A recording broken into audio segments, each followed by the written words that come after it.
சூர்யா கிட்ட இருந்து இப்படி ஒரு படத்தை நான் எதிர்பார்க்கவே இல்லை தெரியுமா. இப்போதான் வந்து விஸ்வநாத் அண்ட் சன்ஸ் படம் பார்த்துட்டு வந்தேன். எப்படி இருக்குன்னு நான் உங்களுக்கு சொல்றேன். அதுக்கு முன்னாடி என்ன ஃபாலோ சப்ஸ்கிரைப் பண்ணிட்டு இந்த வீடியோ எல்லாத்துக்கும் ஷேர் பண்ணி விட்டுருங்க. படத்தோட ஒன்லைன் என்ன அப்படின்னு கேட்டீங்கன்னா, 40 வயசு ஆகியும் சூர்யாவுக்கு வந்து இந்த கல்யாணம் அதுலலாம் இன்ட்ரெஸ்ட் இல்லாம இருக்காரு.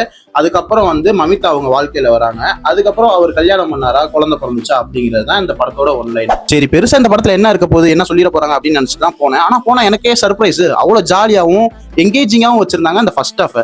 ஆனா செகண்ட் ஹாஃப்ல சின்ன பிரச்சனைகள்லாம் இருக்கு, நான் பின்னாடி வரேன்.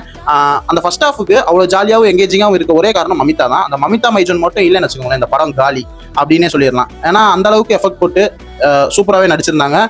சூர்யாவுக்கும் மமிதா பைஜனுக்கும் வர சீனை விட ராதிகாவுக்கும் மமிதா பைஜனுக்கும் வர இந்த சீன்லாம், அந்த கெமிஸ்ட்ரிலாம் வந்து சூப்பராகவே ஒர்க் அவுட் ஆயிருந்துச்சு. எனக்கு ரொம்ப பிடிச்சிருந்துச்சு.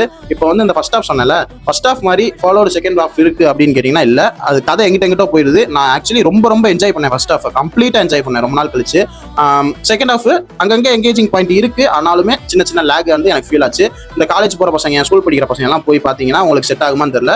ஆனா ஃபேமிலியோட போனீங்கன்னு வைங்களேன், ஏதோ ஒரு சூப்பரா ஜாலியா ஒரு ட்ரிப் போயிட்டு வந்த மாதிரி அவ்வளவு சூப்பரா எடுத்து வச்சிருந்தாங்க.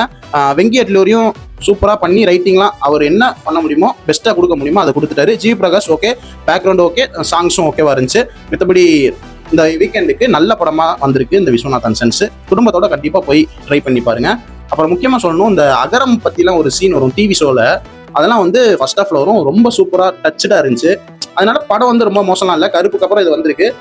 மோசமான படம் கிடையாது, நல்ல படம் தான். நீங்க போய் கண்டிப்பா பாருங்க. இந்த படத்துக்கு நான் 5க்கு 3.5 ரேட்டிங் தரேன். எல்லாரையும் கூட்டிட்டு போய் பாருங்க. Thank you, bye bye. அடுத்த வீடியோல சந்திப்போம்.